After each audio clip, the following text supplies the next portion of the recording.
Big boss హౌస్‌లో మొదటి వారం ఎలిమినేషన్‌పై చాలా ఆపరేషన్స్ అయితే వినిపించాయి. ముందుగా ఫ్లోరస్ అని ఎలిమినేషన్ అవుతుందని సోషల్ మీడియాలో గట్టిగానే ప్రచారం అయితే జరిగింది. కానీ తర్వాత రీతు చౌదరి, సృష్టి వర్మ కూడా ఓటింగ్ చాలా తక్కువ పడిందని అన్నారు. అయితే ఊహించని విధంగా మొదటి వారం సృష్టి వర్మ హౌస్ నుండి ఎలిమినేట్ అయ్యింది. నామినేషన్‌లో ఉన్న ఒక్కొక్కరిని సేవ్ చేస్తూ వచ్చిన నాగార్జున చివరగా మిగిలిన సృష్టి వర్మ, డిమాండ్ పవన్ ఇద్దరిని యాక్టివిటీ ఏరియాకి పిలిచారు. అక్కడికి డాన్సర్లు వచ్చి దుమ్మెరేపేలాగా స్టెప్పులు వేసి చివరికి వారితో పాటు సృష్టి వర్మని కూడా బయటకు తీసుకొచ్చేశారు. ఇంకా స్టేజ్ మీదకి రాగానే తన జర్నీ వీడియోని కూడా చూపించారు. నా ఎఫెక్ట్ చేసావా అసలు నువ్వు ఎక్స్‌పెక్ట్ చేసావా ఇంత తొందరగా ఎలిమినేట్ అవుతావని అంటూ నాగా అయితే అడిగారు. దీనికి దేనికైనా రెడీ సార్ నేను అంటూ సృష్టి అయితే ఆన్సర్ ఇచ్చింది. సరే వెళ్ళే ముందు కెమెరా ముందు యాడ్ చేసేవాళ్ళు లిస్ట్ చెప్పేసి వెళ్ళిపో అంటూ నాగైతే అడిగారు. ముందుగా జెన్యూన్ లిస్ట్‌లో రాము రాథోడ్ పేరు చెప్పింది. తను చాలా ఇన్నోసెంట్. నా టామ్ అంటూ సృష్టి అయితే చెప్పింది. తర్వాత మర్యాద మనీష్, హరిత, హరీష్ పేర్లు చెప్పింది. మనీష్ చాలా జెంటిల్‌మెన్, హరీష్ మనసున్న వ్యక్తి అంటూ చెప్పింది. ఆ తర్వాత చివరగా ఫ్లోరా పేరు చెప్తూ ఆమె పెయిన్ నాకు అర్థమవుతుంది. తను చాలా మంచి సౌల్ అంటూ చెప్పింది.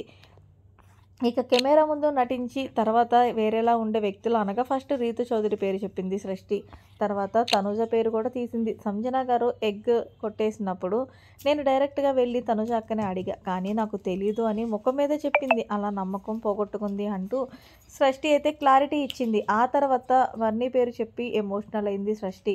ఇప్పుడు చెప్తున్న పేరు నాకు ఇష్టం లేదు. కానీ చెప్తున్నా ట్రస్ట్ ఒకసారి నమ్మకం పోతే అది మళ్ళీ రాదు. లైఫ్ లాంగ్ రాదు. ఐ యామ్ సారీ బర్నీ అన్నా. కానీ ఇక్కడ నేను బ్రేక్ అయిపోయాను అన్న అంటూ షష్ఠి భాగోదయానికి గురైంది. దీంతో ఐ లవ్ యూ షష్ఠి అంటూ బర్నీ కూడా ఎమోషనల్ అయ్యాడు. నేను మిమ్మల్ని అన్నా అని పిలిచాను. మీకు గుర్తుందో లేదో నాకైతే తెలీదు. కానీ రాగానే మిమ్మల్ని అన్నా అని పిలవాలనిపించింది కాబట్టి నేను అన్నా అని పిలిచాను అని చెప్పింది. అన్న నేను పిలిచిన తర్వాత కూడా నిజానికి నాకు అన్న లేడు. కానీ మిమ్మల్ని పిలిచాను. కానీ మీరు ఆ మాటపై నిలబడలేదు. అందుకే అందరికీ చెప్తున్నా మీరు హౌస్‌లో ఏం చేస్తున్నా సరే జెన్యూన్ హార్ట్‌తో చేయండి చాలు అంటూ సజెషన్ అయితే ఇచ్చింది సృష్టి. ఇక ఫేక్ లిస్ట్‌లో నాలుగో వ్యక్తి ఎవరు లేరనే చెప్పింది. ఇక చివరిగా వెళ్ళేటప్పుడు మరో ప్రశ్న వేశారు నాగార్జున గారు. నువ్వు వెళ్తూ వెళ్తూ హౌస్‌లో ఒకరిపై బిగ్ బాంబ్ వేయాల్సి ఉంటుంది. నువ్వు ఇప్పటివరకు చేసిన క్లీనింగ్ టాస్క్‌లో ఎవరికి ఒకరికి ఇవ్వాల్సి ఉంటుందని నాగన్నారు. దీంట్లో అటెండెన్స్‌లో సుమన్ శెట్టి పేరు చెప్పింది సృష్టి. సుమన్ అన్న ఖాళీగానే ఉంటున్నారు కదా! ఆయనే చేస్తారు అంటూ బాయ్ బాయ్ చెప్పేసింది. మరిన్ని లేటెస్ట్ అప్డేట్స్ కోసం మన ఛానల్ సబ్స్క్రైబ్ చేసుకోండి. Thanks for watching. By by. Have a nice day.